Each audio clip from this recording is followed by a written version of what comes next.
Hi and welcome to Just a Thought. You know, it's been 2 weeks since we last caught up, and in that time our country has gone from level 3 to level 2, which means that we've got a lot less restrictions on us now, and we can catch up with friends and family, get out in the outdoors, do a few more adventurous things, go out and eat. That might be adventurous as well, at different restaurants or cafes, and enjoy a meal that we haven't prepared. And I'm sure most of you have experienced that over the last week or so. It's been really cool, and we're looking forward to those restrictions being lifted even more. Now, the strange thing for me, that the one thing I've missed a lot from church, actually getting together and congregating as a wider body, is the singing. I've really missed the congregational singing. Now, if you know me fairly well, you know that I don't really sing very well either. But it's not about me, it's actually about being part of hearing those voices lifted up and praising God, and there's something quite refreshing about it, and I just really miss it. And I'm looking forward to doing that again once those restrictions have been lifted even more and we can come together as a church. The last time we talked, I shared with you the idea or the concept of what it means to be a Christian and share our resources for the glory of God. We focused specifically on time and money. At the end of the program, we launched the $5 Fund here at Tauranga Church. Now, just to refresh your memory, the $5 Fund is where church members can commit to give $5 or less or more per week into a set fund that is to be only used to help people in our community.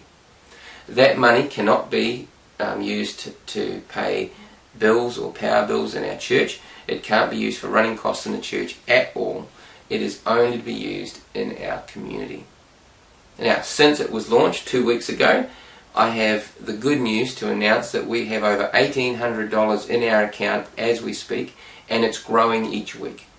So I just want to thank those church members who have jumped in on the initiative and have been contributing to our $5 Fund already.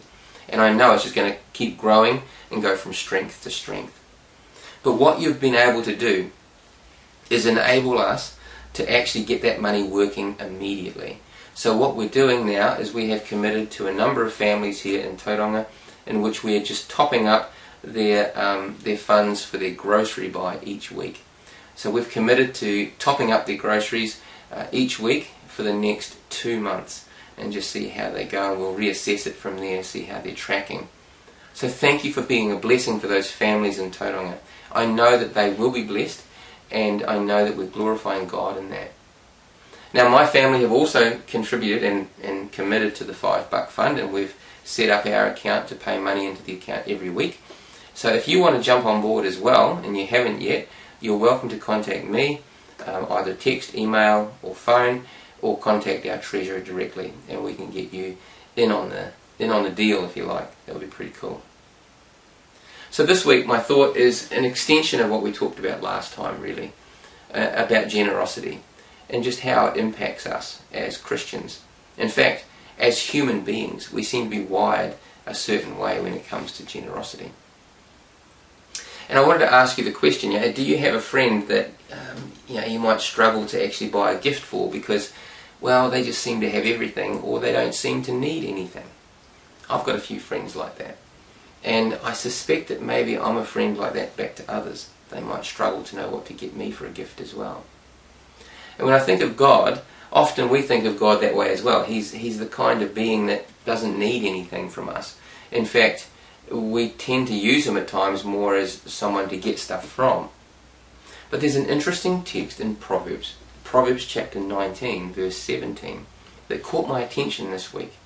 And it says this: "If you help the poor, you are lending to the Lord, and he will repay you."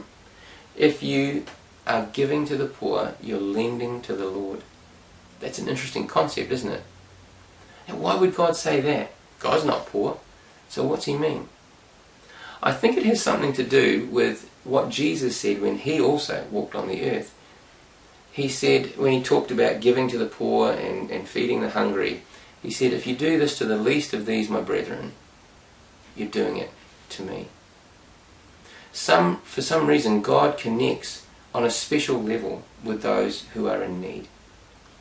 In fact, he even says in Scripture that the poor will always be with you. And then we should always give to them and care for them. God seems to have a special place in his heart for those who are more desperate in need than others. Now that doesn't mean that he loves them more. He loves everybody equally. But he has a special place in his heart for them. And I suspect that he has a desire for us to receive a rich reward out of it. Because he does say here in Proverbs that he will repay us. So does that mean that when we give money and we lend it to God, that he gives it back to us with interest? Not necessarily financially. Now there are some people who are very good at handling money and they can make a lot of money. And their generosity does seem to get rewarded by making more money as well as they give it away. But I don't think that's the actual gist of the text. I think there's more to it. It's not so much a financial gain, but an emotional gain. So let's have a look at another verse in Proverbs, Proverbs chapter 22 and verse 9. It says, "Blessed are those who are generous because they feed the poor." Blessed are those who are generous. See, now this gives us another hint what it is. The repaying that God gives us is not financial as much. It could be, but it's not always. In fact, the bigger return is actually the blessing. The blessing. Now, I love getting gifts. I love getting presents. I love getting new stuff. That's pretty cool. But there's something far greater than receiving a gift, and that's giving it.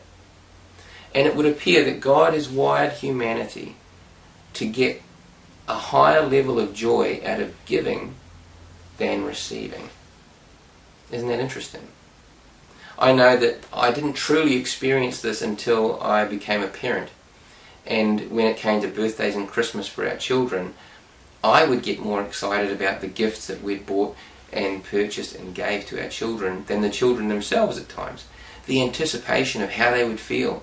The time you take to actually pick and choose the gift because you want to think of it specifically for them.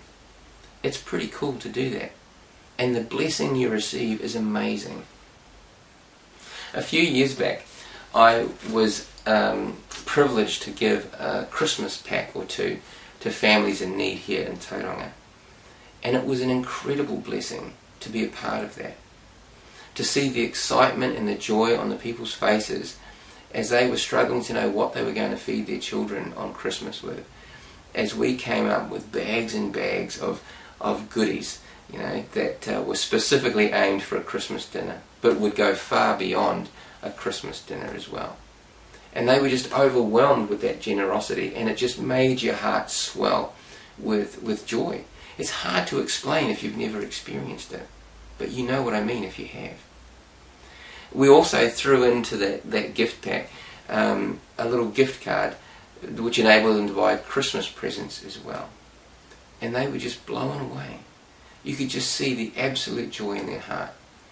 And for me, to be able to do that on behalf of God was just so refreshing. And it becomes a little addictive. You want to keep giving. It's pretty cool because the blessing is so much more than it is when you give, when you receive. So, this week, I would encourage you to think of ways, unique ways, in which you can bless others. It doesn't have to be financial, it can be anything.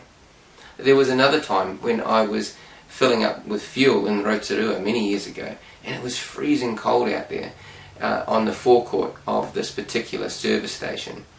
And the young attendant came out and he said, "I'll take care of it, you go inside, it's cold out here." So I dutifully did what he asked, and I went in to the main area, the shop area of the service station, and I ordered myself a hot chocolate because it was really cold. And as I stood there waiting for the hot chocolate to be made, I looked out and saw this young attendant filling up my car and finishing things off, and I had this thought that I would like to bless him for blessing me. So I asked the person behind the counter to charge me for an additional hot chocolate or a particular hot drink that young man out there wanted or liked. I said, "Can you do me a favour and make a hot drink for that young man out there, and I will pay for it." He doesn't have to know who did it, but just give him that as a thank you.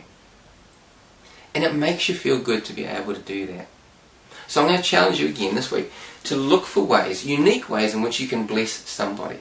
It might be just doing something simple as putting a little I love you note on their pillow.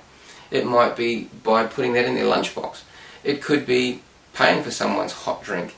Or, if you've got the money and the funds, pay for their fuel. That's pretty exciting to do. Just look for ways in which you can be a blessing to others.